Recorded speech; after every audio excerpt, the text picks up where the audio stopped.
Si estás escuchando esto, quiero que sepas que no estoy loco. No del todo, al menos. Lo que vi en ese bosque es real. No sé cómo explicarlo sin que suene a locura, pero lo intentaré, porque tengo que sacarlo de mi cabeza. Todo empezó hace un año. Mi primo Esteban me invitó a una caminata por la Sierra de Juárez. Era noviembre y hacía frío. Él siempre ha sido un fanático de acampar, de estar lejos del ruido, del celular, de la gente. Yo no tanto, pero necesitaba despejarme. Así que acepté. Fuimos solo él, su perro Max, y yo. Teníamos una ruta planeada de 3 días. Dormiríamos en tiendas, haríamos fogatas, y buscaríamos algunas rutas menos transitadas que él había visto en un foro. Todo iba bien el primer día. Caminamos varias horas, encontramos un lugar tranquilo junto a un arroyo, y armamos el campamento. Max se comportaba bien. Dormí como un tronco. El segundo día empezó a ponerse raro. Esteban insistió en ir por un camino que no estaba en el mapa. Decía que lo había visto en Google Earth y que nos llevaría a un mirador espectacular. Yo no estaba convencido, pero como él sabía más del tema, lo seguí. Caminamos por horas, y el camino empezó a cerrarse. Ya no era una vereda, solo monte y árboles torcidos. Max empezó a gruñir, cosa que nunca hacía. Al principio lo ignoramos, pensamos que olía a algún animal. Pero no había ruidos. No pájaros. No insectos. Nada. Solo un silencio espeso, como si el bosque estuviera conteniendo la respiración. Fue cuando encontramos los árboles partidos. No talados, partidos. Como si algo los hubiera quebrado desde adentro. Troncos gruesos, retorcidos, abiertos por la mitad. Esteban se puso nervioso. Dijo que era raro, que nunca había visto eso. Decidimos regresar. Pero no pudimos. Volvimos sobre nuestros pasos, pero todo se veía diferente. El arroyo ya no estaba. Las marcas que habíamos hecho en los árboles no estaban. Como si el bosque se hubiera cerrado detrás de nosotros. Max empezó a ladrar en una dirección, como si algo se moviera entre los árboles. No vimos nada, pero lo sentimos. Era como si algo nos estuviera siguiendo, manteniéndose justo fuera de nuestra vista. Esa noche acampamos en un claro improvisado. Esteban no quiso prender fuego, dijo que no quería atraer animales. Yo sabía que era otra cosa. Algo nos estaba observando. En la madrugada, Max desapareció. Me despertó un gruñido ahogado, y al salir de la tienda, ya no estaba. Buscamos con linternas, gritamos su nombre. Nada. Solo huellas. Pero no eran de perro. Eran más grandes, más alargadas. Y lo peor, no tenían forma definida. Como si el suelo se hubiera hundido por el peso de algo que no tenía patas, ni garras. Solo una presencia que avanzaba arrastrándose, o deslizándose. Amanecimos sin dormir. Esteban temblaba, no por el frío. Me confesó que había oído algo esa noche, como una respiración muy cerca de la tienda. Pensó que era Max. Ahora ya no lo creía. Intentamos usar la brújula, pero giraba como loca. El GPS no cargaba. Y entonces, vimos las marcas. En los árboles, a una altura que ningún animal podía alcanzar. Marcas profundas, largas, como si algo los hubiera rasgado con dedos delgados y filosos. Pero no había ramas rotas, no había pisadas. Nada. Como si aquello no tocara el suelo. A media tarde, vimos movimiento. Esteban se detuvo de golpe y me apuntó entre los árboles. No vi nada al principio. Luego, sí. Un reflejo. Una forma casi transparente. Como si el aire se doblara en esa zona. Como un cuerpo que se movía pero no tenía contorno fijo. Solo se notaba cuando se movía, como un calor flotando entre los troncos. No hablamos. Solo corrimos. Corrimos hasta que ya no pudimos más. Caímos al suelo, jadeando. Y lo escuchamos. Esa respiración. Lejos, pero clara. Rítmica. Lenta. Como si estuviera oliéndonos. midiendo el momento de acercarse. Esa noche no dormimos. Nos turnamos para vigilar. No vimos nada, pero sentíamos cómo se acercaba. No con pasos, no con ruido. Con presencia. Cada vez más cerca. A veces la linterna fallaba justo cuando apuntábamos hacia un sonido. Por la mañana, Esteban ya no estaba. Me desperté y su tienda estaba abierta. Dentro estaban sus cosas, su mochila, incluso su navaja. Pero él no, y no había señales de lucha. Ni huellas. Nada. Como si se hubiera desvanecido. Grité su nombre hasta quedarme sin voz. Subí a una roca para ver más lejos. Y entonces lo vi. Estaba parado entre los árboles. Pero su cuerpo no era normal. Algo le había alargado los brazos. Su cuello era demasiado fino. Y se movía torpemente, como si no supiera cómo usar su cuerpo. Cuando grité su nombre, levantó la cabeza. Y supe que no era él. Corrí. Corrí sin pensar, solo con el impulso del miedo. Me raspé, me corté, me caí 2 veces. Pero seguí. Y en algún punto, el bosque volvió a sonar. Pájaros. Insectos. Viento. Y entonces supe que había salido. Lo denuncié. Dijeron que fue un accidente. Que quizás nos perdimos y que Esteban cayó por algún barranco. Buscaron por días, sin resultados. Nunca encontraron el cuerpo. Ni a Max. Ni la tienda. Ni la carpeta donde llevábamos anotaciones. Nada. Yo sí salí. Pero no del todo. A veces, por las noches, cuando no hay ningún ruido en mi casa, siento esa respiración. Rítmica. Lenta. Como si aún me estuviera oliendo. Esperando el momento para volver. Nunca me gustó hacer senderismo, pero esa vez no podía decir que no. Mis amigos lo habían planeado con meses de anticipación y yo ya había cancelado una vez. Así que fui. Eran 5 días en un bosque protegido del sur del país, con un guía local, rutas señalizadas y paradas planeadas. Todo parecía seguro. El primer día fue perfecto: sol, caminos limpios, fotos grupales, risas. El guía, don Elías, era un hombre viejo pero fuerte, que conocía cada planta, cada atajo. Nos habló de los caminos numerados, había 9, según él. Todos llevaban a diferentes miradores o zonas de campamento. Menos el sendero 7. Ese no lo toquen, dijo. Ese no está en los mapas. A veces se abre solo, entre los árboles. Y si lo siguen, no vuelven. Pensé que era un chiste, algo para asustarnos. Todos nos reímos, menos él. Nos miró serio. No es broma. Si ven un camino sin señal, con tierra muy oscura y sin hojas, no lo sigan. No importa que escuchen. No importa que vean. Esa noche lo comentamos en las tiendas, riéndonos. Hasta que Diego dijo que él sí lo buscaría. Que nadie podía prohibirle caminar donde quisiera. A la mañana siguiente, no estaba. Al principio pensamos que se había ido al baño.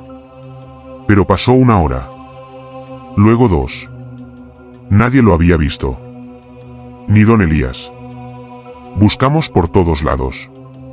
Gritamos. Caminamos en círculo. Y entonces lo vimos. Un camino que no estaba antes. Entre 2 árboles grandes, se abría una vereda recta, con tierra negra y seca. Ni una hoja. Ni una rama caída. Perfectamente limpio. Como si algo lo barriera constantemente. Don Elías palideció. Nos gritó que no lo siguiéramos. Que nos alejáramos. Pero yo vi algo. Al fondo del camino, muy lejos, estaba Diego. O alguien que se parecía a él. Parado, quieto, mirándonos. No hizo señas. No caminó hacia nosotros. Solo miraba. Y aunque parecía que estaba cerca, cuando intentamos acercarnos, nunca se hacía más grande. Siempre igual de lejos. Como si la distancia no cambiara, sin importar cuánto camináramos. don Elías nos agarró por los hombros y nos hizo retroceder. Nos gritó. Nos sacudió. Logró que regresáramos al campamento. Luego, llamó por radio a los guardabosques, pero su voz temblaba. Les dijo que alguien había entrado al sendero 7. Hubo un silencio al otro lado de la radio. Luego, una voz dijo solo: no podemos hacer nada. Si entró, ya no está aquí. Esa noche nadie durmió. Yo pensaba en la mirada de Diego. No era tristeza, ni miedo. Era vacío. Como si ya no supiera quién era. Como si su cuerpo fuera una máscara sostenida por algo más. A la mañana siguiente, don Elías decidió llevarnos de vuelta. Canceló el resto de la ruta. Dijo que si el sendero 7 había aparecido, era mala señal. Que a veces, cuando alguien entra, el bosque se inquieta. Y así fue. El tercer día empezó la lluvia. Fina, persistente. No paraba. El camino se hizo más difícil. La brújula de don Elías fallaba. A veces, al mirar atrás, yo juraba que los árboles se movían. No como con el viento. Se movían de lugar. Una vez miré a Clara, que venía detrás de mí, y le pregunté algo. Me respondió, pero su voz salió rara. Más grave. Le pregunté si estaba bien, y me miró como si no entendiera la pregunta. Luego siguió caminando, como si nada. Esa noche, don Elías nos dijo que no habláramos con nadie que estuviera solo.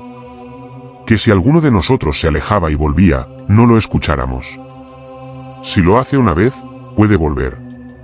Si lo hace 2 veces, ya no es él. Al día siguiente, Clara desapareció. Y esta vez, no encontramos ningún sendero nuevo. Solo huellas. Las suyas, pero invertidas. Como si hubiera caminado hacia atrás todo el tiempo. Desaparecían en un punto exacto, como si la tierra la hubiera tragado. La lluvia siguió. Y con ella, los susurros. No sabíamos de dónde venían. A veces era una voz infantil, a veces una carcajada ahogada. El bosque ya no sonaba a bosque. Era como estar dentro de una boca gigante, húmeda y viva. Apretada. Don Elías desapareció el último día. Solo quedábamos yo y Rodrigo. Y esa madrugada, él me despertó, desesperado. Me dijo que don Elías lo había llamado desde el bosque. Que lo escuchó con claridad. Que tenía que ir. Le rogué que no lo hiciera. Pero no me escuchó. Salió con la linterna. Lo seguí por unos metros, pero todo estaba cubierto de niebla. No vi nada. Solo su voz, repitiendo, ya casi lo alcanzo, ya casi. Y luego, silencio. Esperé al amanecer, solo, empapado. Caminé hacia donde creí que estaba el camino original. No lo encontré. Me guié por instinto, y después de horas, o días, no lo sé, salí del bosque. Solo. Dijeron que fue una excursión mal planificada. Que hubo desorientación, que me inventé cosas por el trauma. Que no hay ningún sendero 7. Que en los mapas solo hay 6 rutas. Pero a veces, cuando cierro los ojos, escucho a Diego susurrando mi nombre desde muy lejos. Y tengo miedo de que, algún día, yo también lo conteste. Yo no quería acampar. No me gustan los bichos, no me gusta dormir en el piso, y menos con personas que apenas conozco. Pero lo hice por Marta. Ella me gustaba, y me dijo que este viaje sería algo tranquilo, entre amigos. 4 personas, 2 noches, en una zona boscosa cerca de un río. Fácil. Era octubre. Hacía frío, pero no tanto. Marta, su amiga Cami, el novio de Cami, un tipo callado, se llamaba Iván, y yo. El primer día fue normal. Caminamos, armamos las tiendas, hicimos fuego, comimos, reímos. Todo bien. El río era precioso, el bosque olía a tierra mojada y madera. Hasta me estaba empezando a gustar. Pero entonces, en medio de la madrugada, me despertó algo. No un ruido. Un olor. Era fuerte. Denso. como metal caliente, como hierro oxidado, como sangre. Me senté.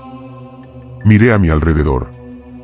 Todo estaba oscuro, salvo por unas brasas casi muertas. El olor seguía ahí, más fuerte. Salí de la tienda y miré hacia la de Iván y Cami. Cerrada. La de Marta también. Silencio. Me acerqué al fuego. Y fue entonces que lo vi. Justo al borde del claro, entre los árboles, había una figura. No se movía. No hablaba. Solo estaba de pie. Un cuerpo, delgado, alto, muy quieto. Sin linterna. Sin mochila. Solo, parado ahí, observando. Me quedé congelado. Pensé en gritar, pero la figura se dio media vuelta lentamente, y se metió de nuevo en el bosque. Caminando. Silenciosa. Como si supiera que la había visto. Volví a meterme a la tienda. No dormí nada más esa noche. A la mañana siguiente, no dije nada. Pensé que había sido un sueño raro. Marta me besó, me dijo que se había dormido muy temprano. Iván y Cami estaban algo tensos, pero no hablaron del tema.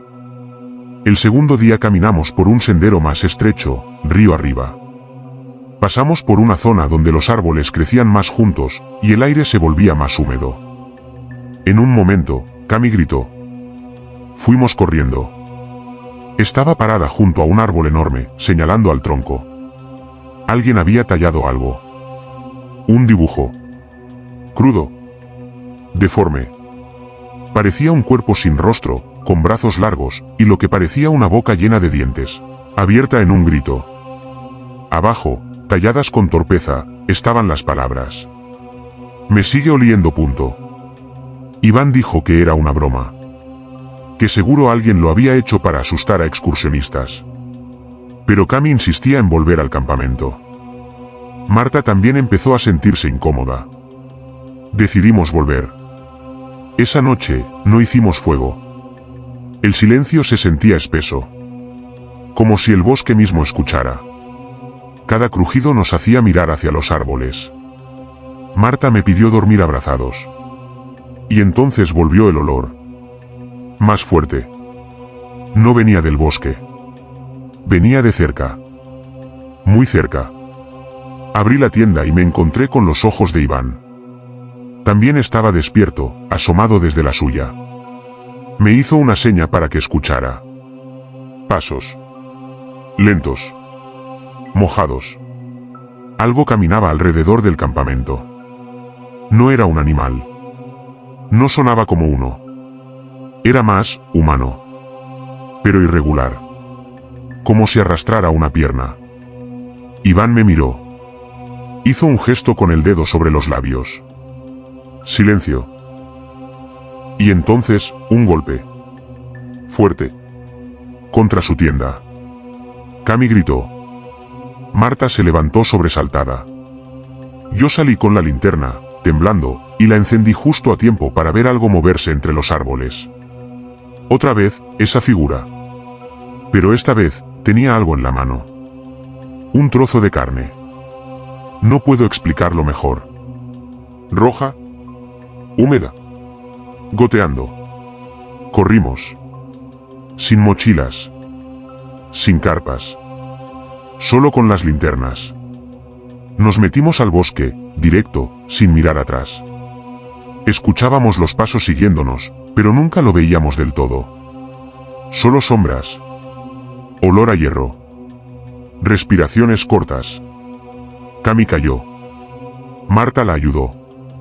Iván los cubría. Yo seguía con la linterna apuntando a todos lados. Pasamos por una zona donde el bosque se abría un poco. Allí nos detuvimos.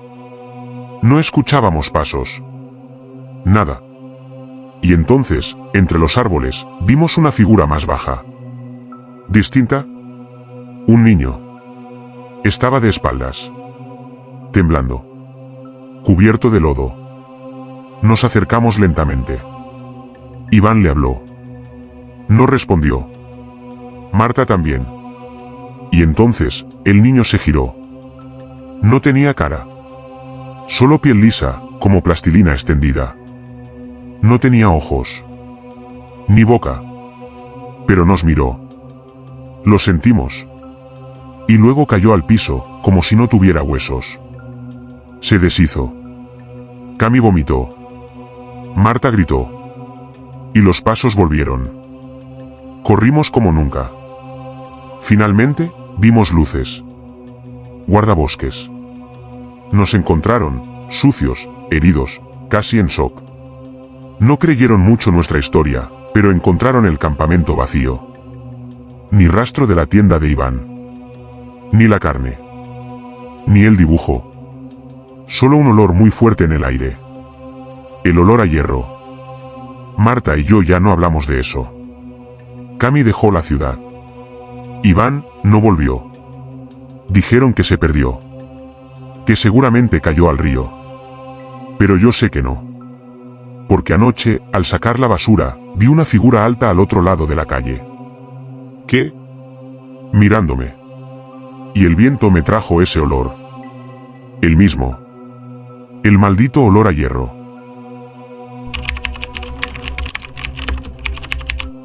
Nos metimos al bosque porque queríamos desaparecer un rato. Éramos 5 amigos, todos recién salidos de la universidad, sin dinero, sin rumbo claro. Una de esas decisiones impulsivas, irnos con mochilas, carpas y comida para una semana, lejos de todo. Sin señal, sin responsabilidades. Lo habíamos hecho antes. Pero esta vez era distinto. Luis fue quien encontró el lugar. Un bosque sin rutas marcadas, perfecto para acampar sin que nadie te moleste, dijo. Lo decía con entusiasmo, pero también con algo en los ojos que no supe leer en ese momento. Nos dejó su hermano en camioneta. Luego, caminamos por casi 2 horas hasta un claro junto a un lago pequeño, escondido entre árboles altos y húmedos. Perfecto. Armamos las carpas, hicimos fuego, comimos y reímos. Nadie más a kilómetros de distancia. Solo nosotros y el bosque. El primer día fue bien. Caminamos, pescamos, tomamos. Luis estaba callado, pero no era raro. Siempre fue algo raro. Esa noche se quedó despierto más que el resto, mirando el fuego. Al segundo día, Tomás desapareció. Pensamos que se había ido a orinar al bosque. Pero no volvió. Gritamos su nombre durante horas. Recorrimos los alrededores. Nada. Luis dijo que no lo había visto. Que probablemente se desorientó. Pero Tomás conocía bien el bosque. Era el más preparado de todos. El que siempre llevaba la brújula, el mapa, el cuchillo. No se perdía. Pasamos la noche tensos. Dormimos de a 2 por si acaso. El tercer día, Clara encontró algo. Una mochila. Oculta bajo ramas y barro, como enterrada a medias. Era la de Tomás. Pero estaba vacía. Sin rastro de comida, ni ropa. Solo el cuchillo, oxidado. Luis dijo que eso probaba que se había ido por su cuenta. ¿Para qué dejaría el cuchillo si alguien lo tomó?, dijo. Pero algo no cuadraba. Esa noche llovió. El fuego se apagó. Y en medio de la madrugada, me despertó un ruido. Pasos. Muy cerca. Salí de la carpa, alumbrando con la linterna. No vi nada al principio. Pero luego, detrás de unos árboles, vi a Luis. Estaba solo, parado, en la lluvia. Mirando hacia el bosque. No se inmutó cuando lo llamé. Ni cuando lo toqué en el hombro. Solo dijo: hay que sacarlo todo para que se vea la forma real. No supe qué quería decir. Me asusté. Volví a la carpa. No dormí más. A la mañana siguiente, Luis no estaba. Pero tampoco su mochila. Ni su saco. Nada. Solo barro en el lugar donde dormía. Pensamos que se había ido a buscar ayuda. Pero la camioneta no venía hasta el 7º día. Y estábamos en el 4. A la tarde, alguien tiró una piedra a la carpa de Clara y David. Salimos todos. No había nadie. Pero una nota, escrita con carbón en un trozo de tela, estaba en el suelo. Solo falta uno. David dijo que era una broma. Que Luis estaba jugando. Que todo era una forma de asustarnos. Pero Clara no opinaba igual. Yo tampoco. Esa noche, ninguno durmió. En la madrugada, escuché voces. Murmullos. Como si alguien hablara con alguien más. Pero solo estábamos tres. Salí con el cuchillo de Tomás en la mano. Vi movimiento entre los árboles. Corrí tras él. Y lo vi. Luis. Estaba cubierto de barro, los ojos inyectados, la ropa rota. Sostenía algo. No supe qué era hasta que lo dejó caer. El brazo de David. Grité. Corrí. No volví a ver a Clara. Pasé el resto de la noche escondido en el agua del lago, tiritando. No sé si me vio. Tal vez no. Tal vez estaba ocupado, desarmando. Al amanecer, salí. Corrí en dirección opuesta. No llevé nada. Ni mochila, ni agua. Después de casi todo el día caminando, encontré una carretera. Un camionero me recogió. Me llevaron al pueblo. No les creyeron nada al principio. Hasta que la policía fue. Hasta que encontraron los cuerpos. Los tres. Desmembrados. Dispuestos en el claro formando una figura geométrica, algo que se veía solo desde arriba. Como una marca. Un símbolo. Luis nunca apareció. Pero a veces, en lugares remotos, los guardabosques encuentran árboles tallados con la misma figura. O piedras. O huesos. Yo no salgo de la ciudad. Ni de noche. Porque a veces, en los sueños, lo escucho de nuevo. Hay que sacarlo todo para que se vea la forma real. Y no quiero saber qué forma era.